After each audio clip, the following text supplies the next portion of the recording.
Hello friends, Gyanshree channel में आप सब लोगों का बहुत बहुत स्वागत है। दोस्तों, आज हम पढ़ने वाले हैं बाइल जूस के बारे में। इससे पहले मैंने पहले वाले वीडियो में बताया था आपको 3 रसों के बारे में बता रखा था। अग्नाशयी रस, पैंक्रियाटिक जूस और बाइल जूस और ये आंतरिक जूस। तो ये अग्नाशयी रस के बारे में तो हम लोगों ने पिछले वीडियो में पढ़ लिया था। तो आज हम पढ़ने वाले हैं बाइल जूस के बारे में। तो बाइल जूस के बारे में देखिए दोस्तों, हम लोग पढ़ते हैं आज। तो ये पित्तरस को क्या बोलते हैं, देखो क्या बोलते हैं, बाइल जूस। देखो ये दोस्तों, ये बनता कहाँ पर और निकलता कहाँ पर है। तो ये निकलता है हमारे लीवर में, इसको यकृत बोलते हैं। देखो लीवर देखो, यह एक चॉकलेटी रंग की सबसे बड़ी तथा महत्वपूर्ण ग्रंथि होती है। देखिए दोस्तों, जो लीवर हमारे शरीर में, कभी क्वेश्चन आता है एग्जाम में कि हमारे शरीर में सबसे बड़ी ग्रंथि कौन सी है, ये कौन सी है सबसे बड़ी ग्रंथि, लीवर। और दूसरे नंबर पे आती है पैंक्रियास। ये एग्जाम में क्वेश्चन आता है दोस्तों। और देखो दोस्तों, इसके आकार के बारे में बात कर लेते हैं। आकार रहता है तो ये 16 से 23 सेंटीमीटर ये लंबी और चौड़ी होती है। और इसका वजन कितना होता है, इसका वजन होता है 1.5 किलोग्राम, 1.5 किलोग्राम उसका वजन होता है। देखो दोस्तों, ये आरबीसी। अब देखो दोस्तों, आगे पढ़ते हैं आरबीसी। ये देखो, आपने पढ़ा होगा ना आरबीसी और एक WBC. RBC red blood cells और एक वाइट डब्ल्यूबीसी आपने पढ़ा होगा। तो देखो यहाँ पे क्या होता है ना, ये रेड, आर मतलब क्या होता है, रेड मतलब क्या होता है, खतरा। तो खतरा की मृत्यु होती है ना, तो यहीं पे देखो आर खतरा, तो इसकी मृत्यु होती है। तो इससे दोस्तों ऐसे याद कर लीजिएगा आप। तो देखो आरबीसी की जो मृत्यु होती है ना, वो लीवर के प्लीहा में होते हैं। लीवर में एक जो प्लीहा स्थान पाया जाता है, वहाँ इसकी मृत्यु होती है। इसकी आरबीसी, किसकी मृत्यु होती है, आरबीसी की। तो इसलिए इसे क्या कहते हैं, आरबीसी का कब्रिस्तान भी कहा जाता है। देखो इसलिए इसको, ये किसको कहा जाता है, ये लीवर के प्लीहा को, लीवर को भी कहते हैं। देखो तो इसको कब्रिस्तान कहा जाता है। देखो मेन बात क्या आती है, आरबीसी क्यों मरता है। देखो मतलब ये लीवर में जाके या यकृत में जाके ये आरबीसी क्यों मरता है, देखो ये बात आती है ना। तो आप देखो, अब मैं बताता हूँ आपको, ये क्या होता है ना, यकृत में जो भक्षी कोशिकाएं होती है ना, ये फैगोसाइटिक सेल, इसको इंग्लिश में क्या बोलते हैं, फैगोसाइटिक सेल। तो ये क्या करते हैं ना, जो आरबीसी मृत हो गई है या फिर जो निष्क्रिय हो गई ना आरबीसी, तो उनका भक्षण कर देती है और करके आरबीसी में उपस्थित, देखो आरबीसी में उपस्थित हीमोग्लोबिन का विखंडन करते हैं। कौन करता है, ये फैगोसाइटिक सेल करते हैं। देखो ये क्या करता है ना, ये जो फैगोसाइटिक सेल होती है ना, ये जिंदी आरबीसी को नहीं मारती हैं। जैसे कौन किस को मारती हैं, एक जो मृत या फिर जो निष्क्रिय हो गई हैं आरबीसी, उनका भक्षण करके और उनमें उपस्थित जो हीमोग्लोबिन होता है उसका विखंडन करती हैं। तो यही होता है दोस्तों। तो क्या होता है ना, जैसे जब कोई जिंदा होता है उसका तो कोई करता नहीं है, भक्षी कोशिकाएं कोई वो नहीं करता है, मारता नहीं है। जैसे जो ऐसे डैमेज हो चुके हैं या फिर जिनका जो काम करना बंद हो गया है या फिर जो मर गए, उनका वो जो आरबीसी होती हैं उनको मारती हैं। कौन मारता है, फैगोसाइटिक सेल उनका भक्षण करती हैं और उनमें जो उन्हीं आरबीसी में जो उपस्थित हीमोग्लोबिन होता है ना, उसका विखंडन करती हैं। तो देखो हीमोग्लोबिन का विखंडन यहीं पे हो जाता है, यहाँ से ले लेता है, यहीं से हीमोग्लोबिन कौन ले लेता है, ये लीवर सिस्टम यहीं से इनको आरबीसी में जो उपस्थित है हीमोग्लोबिन उसको विखंडित कर देता है। और कौन करता है, ये फैगोसाइटिक सेल या भक्षी कोशिकाएं उसको मार करके इसको कब्रिस्तान में दफना देते हैं। कहाँ पर, लीवर के अंदर जो कब्रिस्तान है वहाँ पर, कहाँ है, लीवर के प्लीहा में। तो दोस्तों आप देखो आगे, इन कोशिकाओं को क्या बोलते हैं, तारंकित या कुफर बोलते हैं। और इंग्लिश में क्या बोलते हैं, स्टेलेट या कुफर सेल। और ये कुफर सेल जो बोलते हैं ना, ये डॉक्टरी भाषा में बोलते हैं दोस्तों।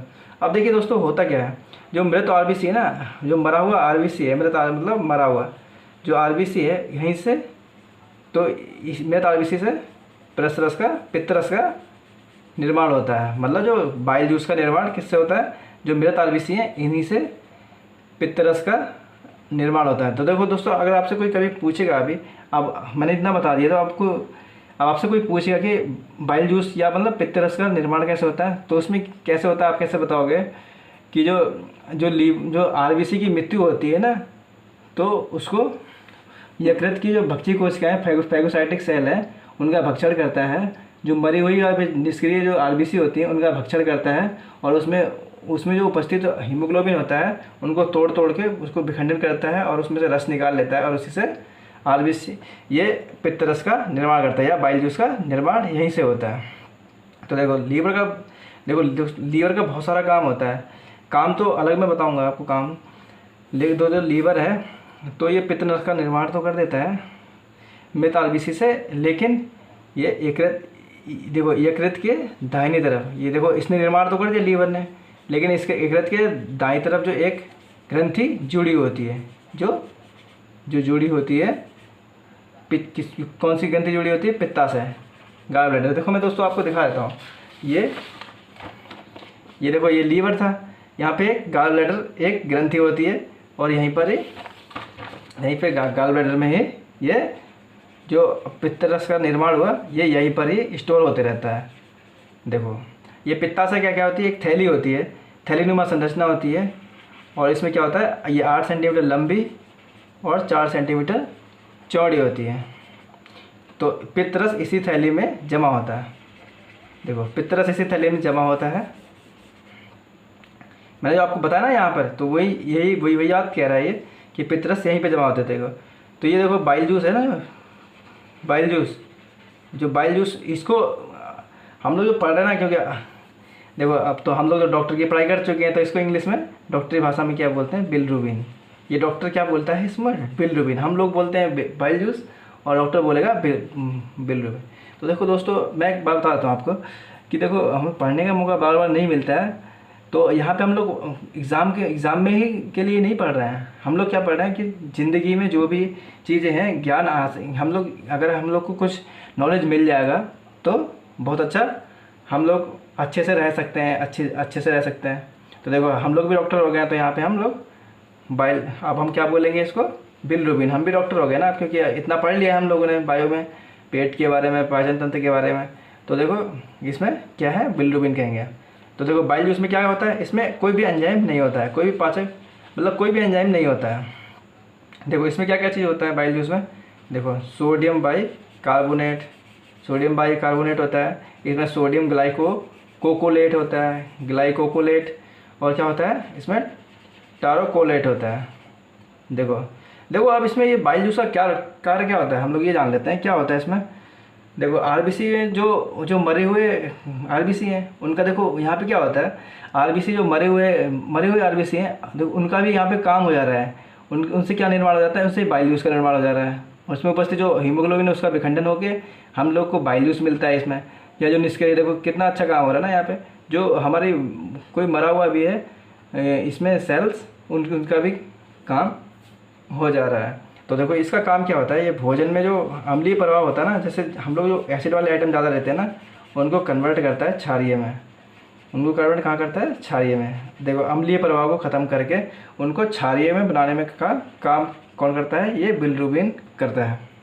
अगर ये ना होता ना तो हमारे शरीर में एसिडिटी की समस्या बहुत ज़्यादा आ जाएगी, और हमारा पेट जो है एसिड के प्रभाव में आ जाएगा दोस्तों। तो देखो इसके बाद क्या होता है, देखो पित्त लवण जो होता है ना, या फिर बाइल जूस क्या होता है, जो पित्त लवण ही होते हैं ना, यही वसा में घुलनशील विटामिन होता है। आपने विटामिन को पढ़ा होगा, A B C D होता है, तो आपको पता होगा। जल में घुलनशील तो आपको पता होगा, जैसे B और C जो होते हैं जल में घुलनशील होते हैं, और जो वसा में घुलनशील होता है KEDA, इसको क्या बोलते हैं? कीड़ा। ये 4 विटामिन ऐसे हैं जो वसा में घुलनशील हैं।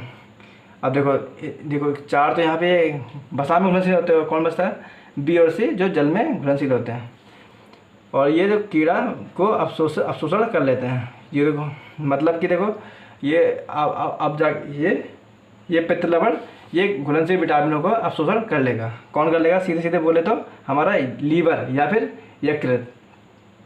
मतलब विटामिन A, विटामिन E, देखो vitamin K, vitamin E, vitamin D, vitamin A का अवशोषण कौन कर लेता है? ये लीवर, हमारा लीवर। तो हमारे एग्जाम में पूछता है क्वेश्चन कि विटामिन K और विटामिन A को स्टोर कौन रखता है? लीवर। इसका सीधा आंसर कहेंगे हम लोग लीवर, हमारे लीवर इनको स्टोर करके रखता है। देखो कितना, एक क्वेश्चन हम लोग का यहीं पे सॉल्व हो गया ना दोस्तों। तो देखो देखो दिक्कत क्या होता है, हमें अपने जीवन में कौन सी परेशानियों का सामना करना पड़ता है। अगर ये नहीं होगा तो हम लोग को कौन सा रोग हमें करना पड़ेगा या परेशानियों का सामना करना पड़ेगा। तो इसमें क्या होता है, देखो दोस्तों, जब कभी असामान्य तरीके से आरबीसी का विघटन होने लगे, यानी ऐसे क्या होता है, जैसे कभी कभी आरबीसी का विघटन या फिर मतलब ज़्यादा मरने लग जाए, हमारी आरबीसी जो है एकदम से गिरने लग जाए, ऐसे हम लोग को बोलते नहीं, गिरने लग जाए या फिर वो मरने लग जाए। अगर एकदम से गिरने लग जाए या विघटन होने लग जाए, तो मैंने आपको बताया ना, यकृत का काम क्या है कि आरबीसी से पित्ता से वो बाइल जूस का निर्माण करता है लीवर। तो यहाँ पे क्या होगा ना दोस्तों, क्या होगा, जब आरबीसी ज़्यादा मरेंगे तो यहाँ पे बिलरुबिन का निर्माण भी ज़्यादा होगा। क्या होगा देखो दोस्तों, यहाँ पे क्या होगा, बिलरुबिन का या फिर बाइल जूस का निर्माण ज़्यादा होगा। तो इसमें क्या होगा, गॉल ब्लैडर में जो स्टोर करता है ना हमारा पित्तरस गॉल ब्लैडर, तो उसमें यार बहुत ज़्यादा भर जाएगा, ये बिलरुबिन बहुत ज़्यादा भर जाएगा। तो उसमें क्या होगा, वो बहुत ज़्यादा भर जाएगा और वो फट जाएगा। अगर गॉल ब्लैडर में अगर कोई भी चीज़, किसी भी चीज़ में अगर उससे ज़्यादा भर दिया जाए तो वो फट जाता है, हम लोग को पता है। तो ऐसे गॉल ब्लैडर के साथ भी होगा। तो क्या होगा, अगर वो जब फट जाएगा तो हमारा तो उसका किसका साथ मिलेगा, उसको जो खून बह रहा है हमारे शरीर में, तो खून में मिल जाएगा। तो खून में जैसे मिलेगा तो क्या होगा, और ये रक्त में फैल जाएगा ये बाइल जूस, और इसका रंग तो पीला है। तो अतः पूरा शरीर पीला पड़ने लगता है। तो इसलिए जैसे अगर कुछ भी बोले ऐसे कि पित्ताशय से अगर पित्तरस बाहर निकल जाए या फिर आरबीसी कुछ ज़्यादा मरने लग जाए या फिर हमारा बाइल जूस का निर्माण ज़्यादा होने लग जाए, तो हम लोग क्या होगा उसमें, जिससे पूरा शरीर पीला पड़ने लगता है और उसे हम बोलते हैं पीलिया। इसकी देखो एक और वजह ये तो दोस्तों हम लोग अब कहते हैं यहाँ पे कि पीलिया हो गया है। तो आप बात को समझ रहे होगे ना कि पीलिया क्यों होता है, कि अगर आरबीसी का विघटन असामान्य तरीके से होने लग जाए या फिर और हमारे शरीर में बिलरुबिन की मात्रा बढ़ जाए या बाइल जूस की मात्रा बढ़ जाए, तो पित्तरस की मात्रा बढ़ जाए, तो पित्ताशय से पित्तरस बाहर निकल जाए, कुछ भी बोलो, तो डॉक्टर क्या बोलते हैं, यही तो होता है डॉक्टर की, बस आपको समझना है। तो इस कंडीशन में क्या होता है, तो पित्तरस है वो हमारे ब्लड में मिल जाता है और ये ब्लड में मिलने की वजह से पूरा शरीर पीला पड़ने लग जाता है और उसे हम बोलते हैं पीलिया। देखो इसकी एक दूसरी वजह है, इसकी एक दूसरी बात और समझ लीजिएगा। देखो मैं कुछ आपको बता देता हूँ अच्छे से, पहले आप ये बात समझ लीजिए तभी आपको दूसरी बात समझ में आएगी। देखो बाइल जूस क्या करता है, मैंने आपको पीछे बताया कि ये अम्लीय प्रभाव को ख़त्म करके क्षारीय में बदलता है, भोजन के अम्लीय प्रभाव को समाप्त करके क्षारीय में बदलता है। इसके अलावा एक काम और करता है कि जो वसा की बड़ी बड़ी बूंदें हैं ना, फैट है, जो आपने ज़्यादा फैट ले लिया है, उन ज़्यादा फैट को छोटे छोटे टुकड़ों में तोड़ता है। बाइल जूस का एक काम और होता है कि वो फैट को टुकड़ों में भी तोड़ता है। पीछे हमने पढ़ा था दोस्तों कि लाइपेज नाम का एक एंजाइम क्या करता है, फैट को फैटी एसिड में चेंज करता है, ग्लिसराइड में चेंज करता है। लेकिन कई बार ऐसा होता है कि हम लोग वैसे बहुत ज़्यादा फैटी आइटम ले लेते हैं, जैसे बहुत ज़्यादा घी मसाला खा लेते हैं, तो बहुत ज़्यादा मतलब फैटी आइटम ले लेते हैं, तो उसका प्रभाव क्या पड़ता है, तो ये मामला जब हमारे यकृत तक पहुंचता है तो उसको लीवर भी हमारा उसको तोड़ने में बाइल जूस उसकी हेल्प करता है। इसी क्रिया को क्या बोलते हैं, जो छोटी छोटी बूंदों में तोड़ा जा रहा है उसको क्या बोला जाता है, पाइसीकरण। क्या बोलते हैं, पाइसीकरण बोलते हैं या इमल्सिफिकेशन बोला जाता है। और इसी पाइसीकरण के दौरान वो KEDA ये विटामिन को अवशोषित कर लेता है। इसलिए हमने बोला कि ये वसा में घुलनशील विटामिनों को अवशोषित करता है। कौन करता है, ये लीवर करता है, या फिर हम लोग बोले सीधे यकृत करता है या बाइल जूस करता है। पाइसीकरण समझ गए ना आप, क्या होता है, फैट की जो बड़े बड़े होते हैं उसको छोटे छोटे बूंदों में विखंडित करता है और यहाँ पे विटामिनों का अवशोषण कर लेता है। तो देखो दूसरी वजह हम समझा देते हैं, यदि लीवर कमज़ोर होता है, जैसे यदि अगर हमारा लीवर कमज़ोर होगा तो बाइल जूस का निर्माण नहीं होगा। देखो मान लीजिए, देखो अगर हम मान लेते हैं किसी का लीवर कमज़ोर है, तो हम तो उसका बाइल जूस का निर्माण होगा क्या? नहीं होगा ना। तो अगर जैसे लीवर कमज़ोर है, मतलब क्या होता है ना, आरबीसी का विघटन है जो उनका विघटन सही तरीके से नहीं हो पा रहा है, या फिर जो आरबीसी का जो विघटन है उसकी वजह से जो फाइगोसाइटिक सेल है वो बाइल जूस का निर्माण या उनका भक्षण नहीं कर पा रही है, जिससे बाइल जूस का निर्माण नहीं होता है।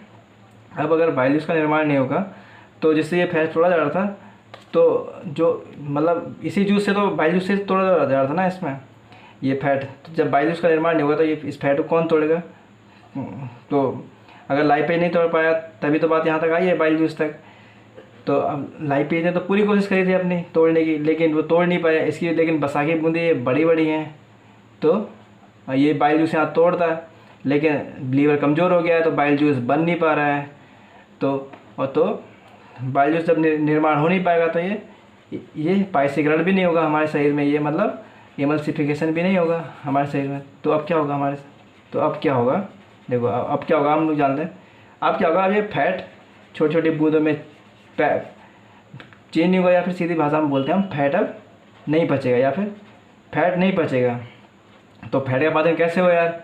या फिर क्यों ये फैट का पाचन होगा ही नहीं यार? क्योंकि बिकॉज लीवर फेल हो जाएगा।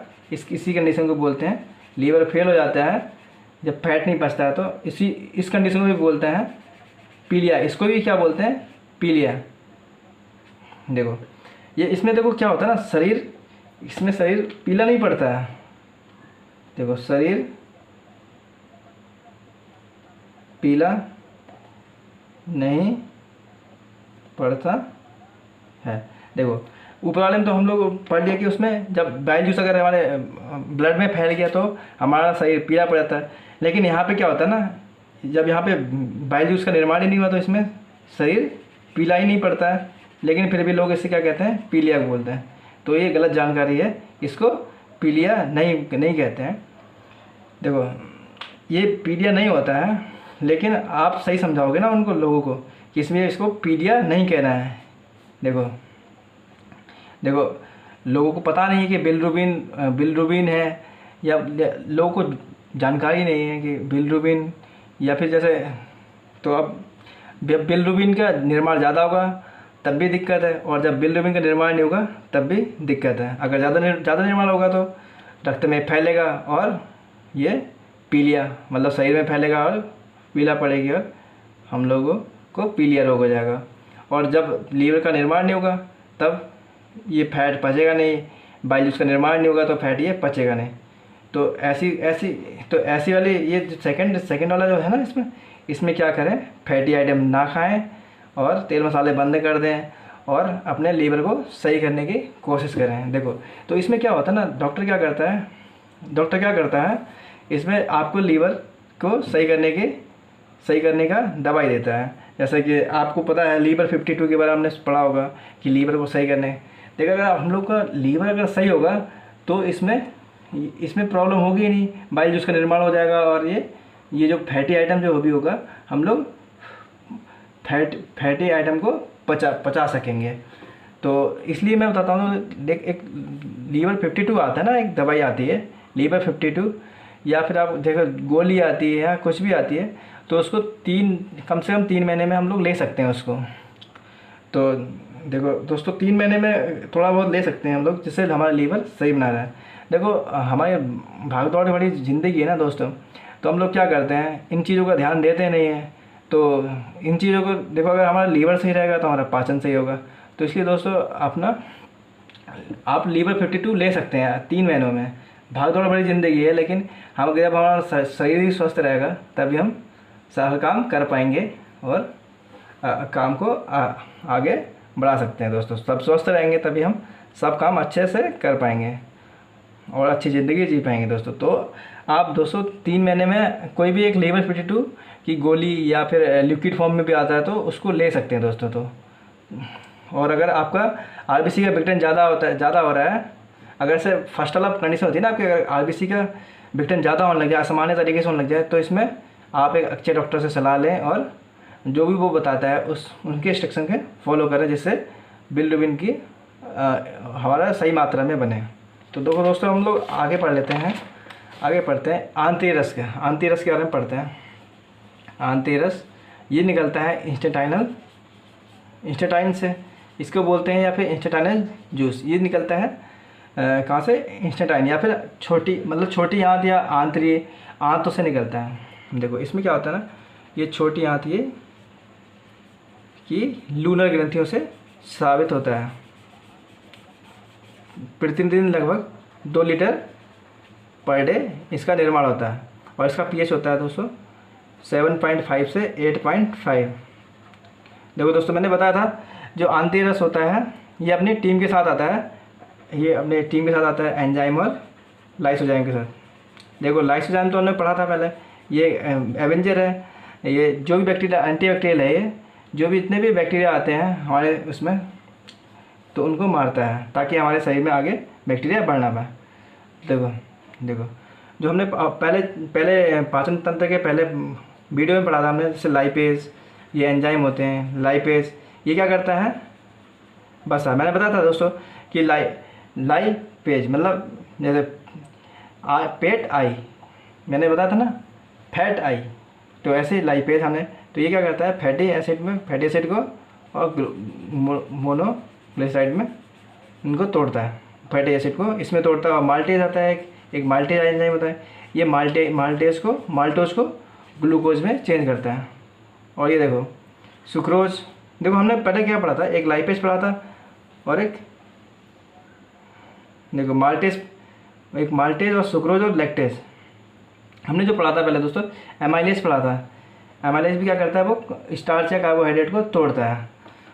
और माल्टेज, देखो माल्टेज जो क्या होता है, माल्टेज को ग्लूकोज में बदलता है, और जो सुक्रोज होता है वो सुक्रोज को फ्रुक्टोज मतलब चीनी में बदलता है। और ये लैक्टेज होता है, ये क्या लैक्टोज को गैलेक्टोज में चेंज करता है। देखो दोस्तों, ये तीनों क्या होता है? कार्बोहाइड्रेट पाचक एंजाइम होते हैं, जो जैसे स्टार्च हो गया या फिर रोटी चावल जो भी हम खाते हैं, वो ये तीनों कार्बोहाइड्रेट पाचक एंजाइम है। और ये देखो इरेप्सिन जो है ना, एक इरेप्सिन जो हमने प्रोटीज पढ़ा था ना पहले, इन तीनों की जगह में हम लोग तो बोला पढ़ लिया था। और यहाँ पे ये प्रोटीज इरेप्सिन, जो प्रोटीज हमने पढ़ा था, ये जैसे इरेप्सिन है, ये प्रोटीन को अमीनो अम्ल में तोड़ता है। अब देखो आगे दोस्तों क्या होता है? पदार्थों का अवशोषण होता है।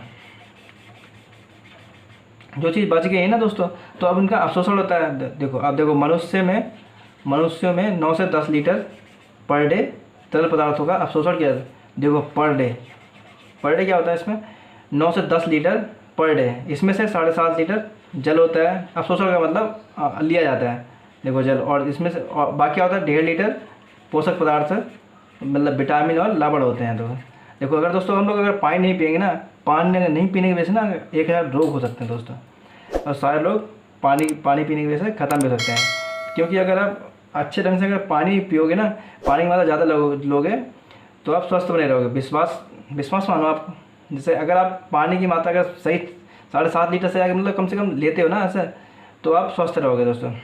कम से कम 7.5 लीटर तो हम लोग अवशोषण होता ही है दोस्तों। देखो और अगर हम परसेंटेज बात करें तो अवशोषण के, तो 90% तो छोटी आंत में किया जाता है, और बचा हुआ 10% अमाशय और बड़ी आंत में किया जाता है। देखो अमाशय में हमने देखा था कि वहाँ से अवशोषण हुआ था, और ये छोटी आंत में देखो इसलिए कहा जाता है ज़्यादा अवशोषण कहाँ होता है? ये छोटी आंत में होता है, मतलब पूर्ण पाचन लगभग, इसको पूर्ण पाचन यही इसी को बोलते हैं दोस्तों। ये छोटी आंत में होता है, और 10% क्या होता है? अमाशय और बड़ी आंत में। तो ये रहा, थोड़ी सी बातें मैं और करता हूँ दोस्तों आपको। देखो तो अवशोषण तो करना है। देखो तो अवशोषण होगा कैसे? देखो दोस्तों, उसके बाद देखो हम लोग जान लेते हैं अमाशय। जो अमाशय है देखो 10% कैसे करते हैं? बड़ी आंत और अमाशय करते हैं ना 10%, हम लोग जानते हैं। छोटी आंत तो हमने पढ़ लिया था। देखो जब हम अल्कोहल या फिर मेडिसिन, औषधि या जल या लवण या इन चीज़ों का पाचन कौन करता है? अल्कोहल। जैसे आपने कभी ड्रिंक लिया मतलब अल्कोहल लिया, तो उसका पाचन कौन करेगा? आमाशय। या फिर जैसे औषधि लिया, आपने मेडिसिन लिया, कुछ भी लिया, तो उसका पाचन कहाँ होगा? आमाशय में। या फिर आप लवण युक्त खाना ले रहे हैं तो कहाँ पचेगा? आमाशय में। या फिर जल ले रहे हैं तो वो कहाँ पचेगा? आमाशय में। इसलिए देखो हमने जो जो भी ले लिया, जो बड़ी आंत से पहले जो भी ले लिया है, जल, खाना, पीना जो भी लिया, आपको देखो अब जो भी लिया तो वो कौन करता है? पाचन, छोटी आंत। लेकिन जब बड़ी आंत तक जाते जाते कुछ नहीं बचता है, उस वो सिर्फ और सिर्फ क्या बचता है? सेमी लिक्विड फाइबर में रह जाता है, मतलब कायम की अवस्था में रह जाता है। और जो बचा कुचा जल है वो बड़ी आंत चूस लेता है, पूरा निकाल लेता है। मतलब खाने में जितना भी जल होगा ना तो उसको कौन कर लेगा? चूस लेगा, ये बड़ी आंत। और विटामिन जो बचे थोड़ी बहुत जो विटामिन बचे रहते हैं उनको कौन लेता है? बड़ी आंत। और जो आयनों को कौन लेता है?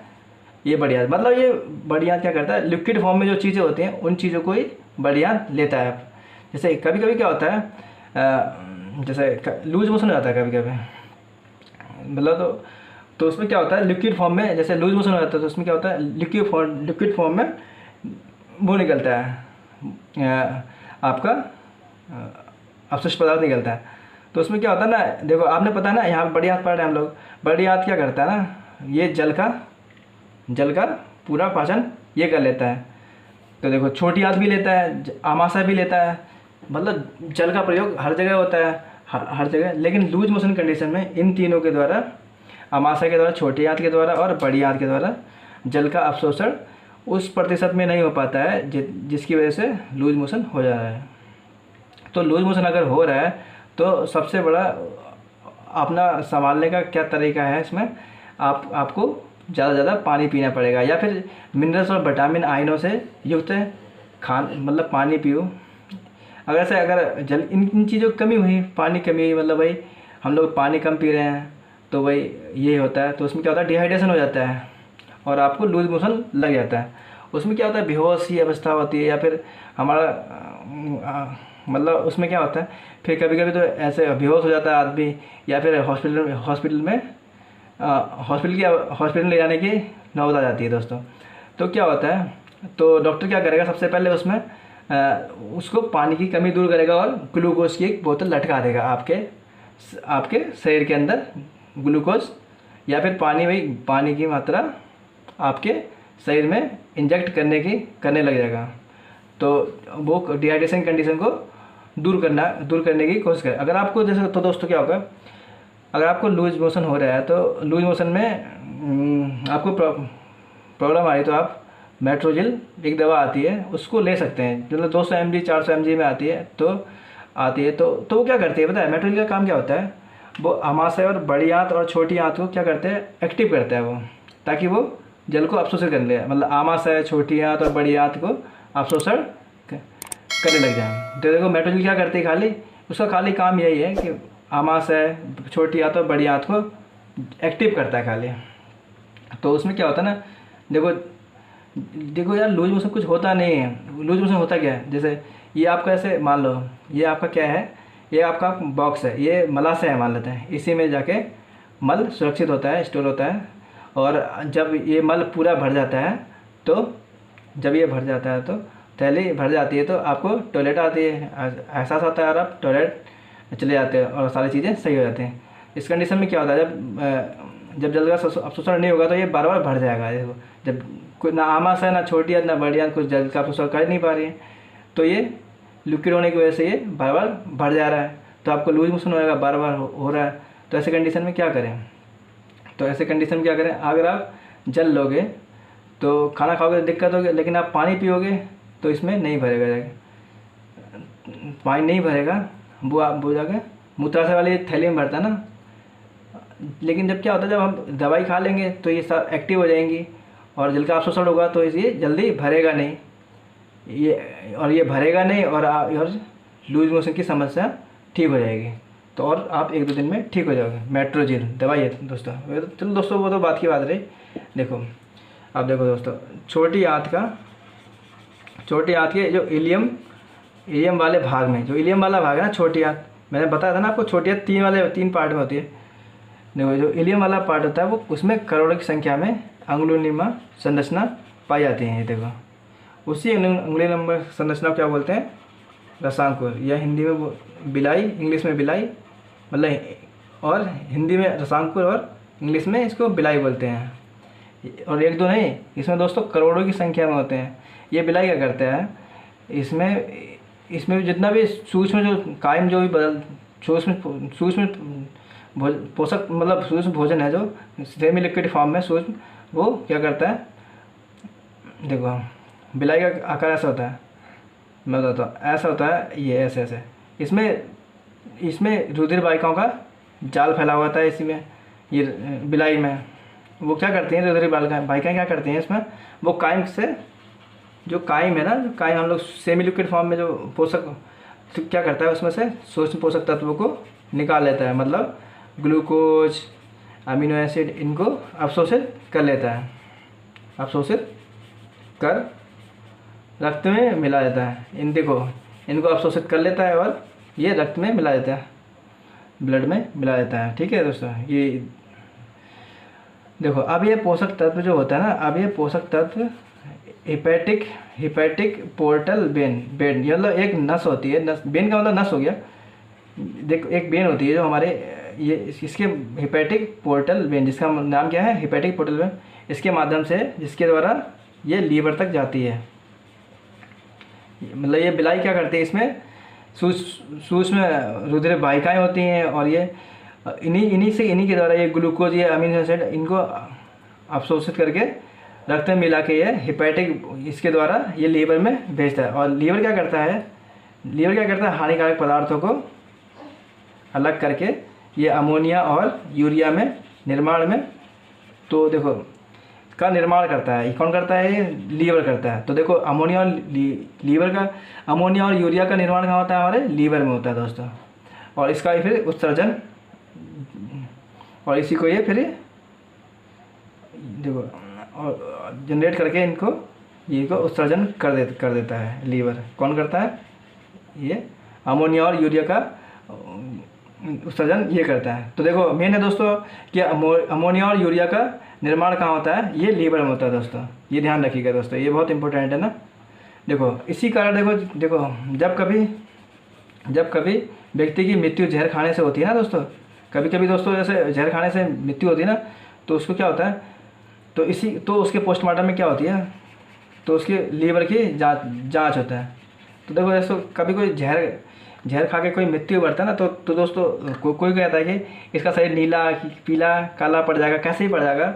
लेकिन दोस्तों कभी अगर जहर ऐसा हुआ जिससे उसका कलर चेंज ही नहीं होना है, जैसे कोई भी कलर नहीं आना है, तो कैसे जांच करेंगे। तो दोस्तों हम लोग लीवर की जांच करते हैं, जिससे अमोनिया और लीवर जो असर देखने को मिलता है लीवर में, तो वही हमें बताता है कि ये कौन सा, इसने जहर की वजह से इसकी मृत्यु हुई है।